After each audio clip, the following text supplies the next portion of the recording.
నమస్తే sir.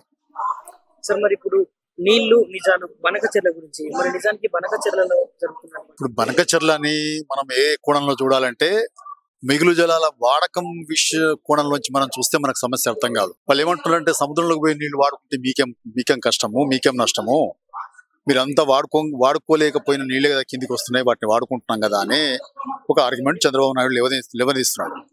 So సామాన్య జనానికి అది కరెక్టే కదా అని అనిపిస్తుంది. కానీ ఇక్కడ మనం చూడవలసిన కోణం ఏంటంటే గోదావరి జలాల్లో మన హక్కులు ఏ రకంగా నష్టపోతున్నాయనే కోణంలోంచే మనం ఈ ప్రాజెక్ట్ని విశ్లేషించాలి తప్ప నీటి వాడకం మిగులు జలాల వాడకం అనే కోణం నుంచి చూసినప్పుడు మనకు అర్థం కాదు.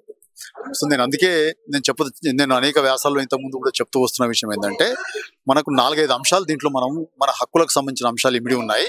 వాటిని తెలంగాణ సమాజం కానీ తెలంగాణ ప్రభుత్వం కానీ చర్చించాలి, వాటి మీద స్పష్టమైన వైఖరితోటి ముందుకు పోవాలని చెప్పి నేను చెప్తున్నాను. ఒక అంశం ఏంటంటే మనకు ఉమ్మడి రాష్ట్రం గోదావరి జలాల్లో 968 టీఎంసీల కేటాయింపులు చేసింది. సో విభజన తర్వాత ఆంధ్రప్రదేశ్ ప్రభుత్వం ఈ 968 టీఎంసీల కేటాయింపులను వ్యతిరేకిస్తూ వస్తున్నది. కేంద్ర ప్రభుత్వానికి అనేక షికాయతులు చేసింది. కాబట్టి ఇవాళ ఆంధ్రప్రదేశ్ వైఖరి ఎట్లా ఉండాలి? 968 టీఎంసీలని ఒప్పుకుంటుందా లేదా, తెలంగాణకున్న కేటాయింపులను ఒప్పుకుంటుందా లేదా అనేది ప్రధాన అంశం. దాని మీద స్పష్టమైన వైఖరి, స్పష్టమైన హక్కుల పత్రం మనకు రావాలి. దాని మీద ఒప్పందం జరగాలి. ఎస్, ఉమ్మడి రాష్ట్రం తెలంగాణ ప్రాజెక్టులకి 968 టీఎంసీలు కేటాయించింది, మేము దాన్ని ఒప్పుకుంటున్నాము అనే ఒక స్పష్టమైన వైఖరి ఆంధ్రప్రదేశ్ ప్రభుత్వం ఇవ్వాలి. ఇది మొదటి అంశం. రెండో అంశం ఏంటంటే ఈ 75% డిపెండబిలిటీకి మిగులు అదనంగా వస్తున్న నీళ్లు కూడా చాలా గోదావరిలో పోతున్నాయి. ఇప్పటి వరకు మనకు సెంట్రల్ వాటర్ కమిషన్ యొక్క గేజ్ రీడింగ్స్ ని బట్టి చూస్తే అవరేజ్ గా 3000 టీఎంసీలు మనం పోతున్నాయని చెప్పి ఒక దొడ్డు లెక్క ఉన్నది. కానీ అది ఇప్పుడు పై రాష్ట్రాలు వాడుకోలేకపోతున్న వస్తున్న నీళ్లే కాబట్టి అన్ని రాష్ట్రాలు తమ వాటాని సంపూర్ణంగా వినియోగించుకున్న తర్వాత ఇన్ని నీళ్లు రాకపోవచ్చు. కాబట్టి దానికి సంబంధించిన మదింపు జరగాలి అని చెప్పి సెంట్రల్ వాటర్ కమిషన్ వాళ్ళ రిపోర్ట్ మీద, బనకచెర్ల రిపోర్ట్ మీద రాసింది. సో ఈ మదింపు జరిగిన తర్వాత మిగులు ఎంత అనేది తేలుతుంది కదా. ఆ మిగులులో కూడా తెలంగాణకు హక్కు ఉంటది. కృష్ణాలో ఉన్నట్టు టేలెంట్ స్టేట్ గా ఆంధ్రప్రదేశ్ గా హక్కు లేదు. గోదావరి అవార్డు దానికంటే భిన్నమైంది. గోదావరి అవార్డులో ఈ మిగులు జలాల హక్కులు ఆంధ్రప్రదేశ్ కి కేటాయించలేదు. కాబట్టి ఈ మిగులుకు సంబంధించిన జలాల మీద కూడా అన్ని రైపేరియన్ స్టేట్స్ కి హక్కు ఉంటది. కాబట్టి తెలంగాణకు కూడా హక్కు ఉంటది. అది ఎంతో అనేది ఆ మిగులు ఎంతో తేల్చిన తర్వాత సెంట్రల్ వాటర్ కమిషన్ మదింపు చేసి తేల్చిన తర్వాత మిగులులో తెలంగాణ వాటా ఎంత అనేది తేల్చాలి. ఇది రెండో అంశం. ఇక మూడో అంశం ఏంటంటే గోదావరి అవార్డు ప్రకారము ఆనాడు ఏం చేసిందంటే ఈ గోదావరి అవార్డు అంటే ఏమి కాదు, అది అన్ని రాష్ట్రాల ఒప్పందాలు కలిసి ఒక గోదావరి అవార్డుగా మారింది. అట్లా రాష్ట్రాలు తమ మధ్యనే 10 ఒప్పందాలు చేసుకున్నాయి.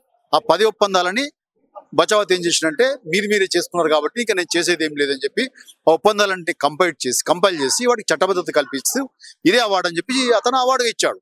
సో ఆ ఒప్పందాల్లో కర్ణాటక మహారాష్ట్ర మధ్య జరిగిన ఒప్పందాలు రాసుకున్న విషయం ఏంటంటే పోలవరం ప్రాజెక్టు నుంచి కుడి కాలువ ద్వారా 80 టీఎంసీలు కృష్ణా డెల్టా అవసరాల కోసం తరలిస్తే కృష్ణా నుంచి ఆ నీళ్లు మనకి మిగులు ఉంటుంది. అక్కడ కృష్ణా జలాల్లో మిగులు ఉంటుంది. ఆ మిగులులో 45 టీఎంసీలు ఉమ్మడి ఆంధ్రప్రదేశ్ రాష్ట్రానికి, 35 టీఎంసీలు మహారాష్ట్ర కర్ణాటకకు ఇవ్వడం జరిగింది. సో ఈ నీళ్లు ఎక్కడ వాడాలని దాంట్లో స్టిపులేషన్ ఏం చేసిందంటే నాగార్జున సాగర్ ఎగువన మాత్రమే వాడాలి. సో విభజన తర్వాత నాగార్జున సాగర్ ఎగువన ఉన్నది తెలంగాణ కాబట్టి ఈ 45 టీఎంసీల మీద హక్కు తెలంగాణకి చెందాలి అనేది ఒక అంశం. మూడో అంశం. నాలుగో అంశం ఏంటంటే అదే ఒప్పందంలో ఈ 80 టీఎంసీలకు మించి పోలవరం నుంచి తీసుకుపోతే గనక అదే రేషియోలో ఎగువ రాష్ట్రాలకి కృష్ణాలో వాటా ఇవ్వాలి.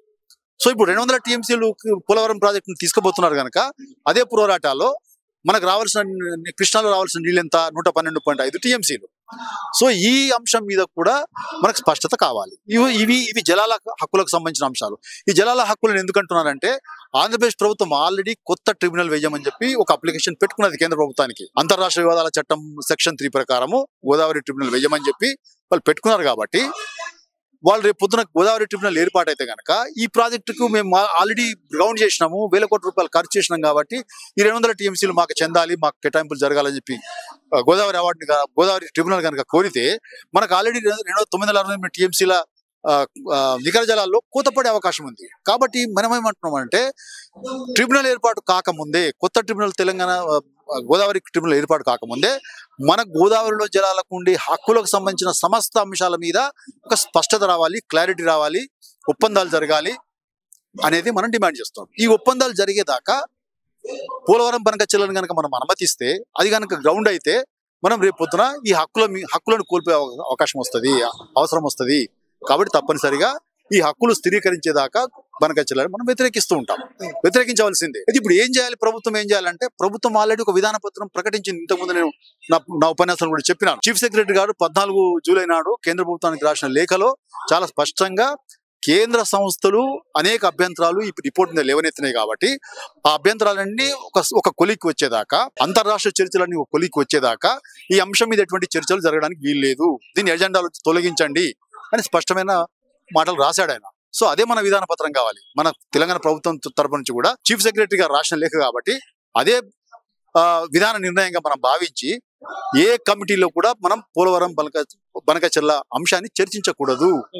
ఇవన్నీ ఆ అంశాలు తేలేదాకా ఇది ఇప్పుడు ఆంధ్రప్రదేశ్ కేంద్ర ప్రభుత్వం యొక్క పంచాయతీగా మారింది కాబట్టి కేంద్ర సంస్థలు 4 కేంద్ర సంస్థలు అభ్యంతరాలు, ప్రశ్నలు, అనుమానాలు లేవనెత్తినాయి కాబట్టి అక్కడ చర్చ సంగతి నేను మాట్లాడుతున్నాను. కేంద్ర సంస్థలు అంటే ప్రీ ఫీజిబిలిటీ రిపోర్ట్ పంపించిన సంస్థలు ఏవైతే ఉన్నాయో, సెంట్రల్ వాటర్ కమిషన్ కానీ, పోలవరం ప్రాజెక్ట్ అథారిటీ కానీ, గోదావరి బోర్డు కానీ, ఈఎస్సీ కానీ, ఈ 4 సంస్థలు ఈ ప్రాజెక్ట్ రిపోర్ట్ మీద అనేక అభ్యంతరాలు లేవనెత్తాయి. అవన్నీ కేంద్ర ప్రభుత్వ సంస్థలే కదా. వాటి మీద స్పష్టత రావాలి, నీటి లభ్యతకు సంబంధించిన మదింపు జరగాలి. మదింపు జరిగిన తర్వాత అప్పుడు కదా ఈ చర్చలను జరగాలి. అంతవరకు జరిగేది అంతా కూడా ప్రిమాచ్యూర్ చర్చనే, ప్రిమాచ్యూరే. ఈ స్థితిలో చర్చ జరగకూడదని చెప్పి చీఫ్ సెక్రటరీ గారు రాశారు కదా మన ప్రభుత్వం తరఫున. కాబట్టి ఇక కమిటీ వేసి ఆ కమిటీలో ఎజెండా పెట్టి చర్చించే అవసరం ఉన్నది. కేంద్ర సంస్థలే తిరస్కరించిన ప్రాజెక్ట్ మీద చర్చ దేనికి అనేది ప్రశ్న ఇప్పుడు. కాబట్టి మనం చీఫ్ సెక్రటరీ గారి లేఖ ప్రకారమే మనం ముందుకు నడవాలి.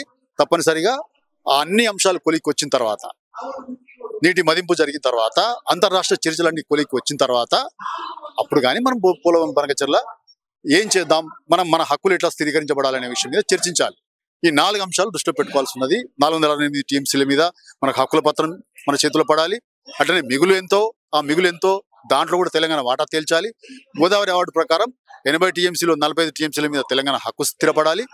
200 టీఎంసీలు పోలవరం నుంచి తరలించినందువల్ల మనకు కృష్ణాలో 112.5 టీఎంసీలు మనకు కృష్ణాలో వాటా స్థిరీకరించబడాలి.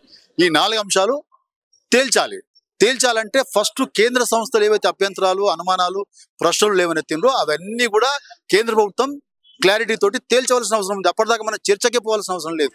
ఇది నేను చెప్తున్న మాట కాదు, చీఫ్ సెక్రటరీ గారు కేంద్ర ప్రభుత్వానికి రాసిన లేఖలు మాట్లాడిండు. కాబట్టి అదే మన విధాన పత్రం కావాలని చెప్పి నేను కోరుతున్నాను. లైక్ చేయండి, షేర్ చేయండి, సబ్స్క్రైబ్ చేయండి. మరిన్ని వీడియోల కోసం బెల్ సింబల్ పై క్లిక్ చేయండి.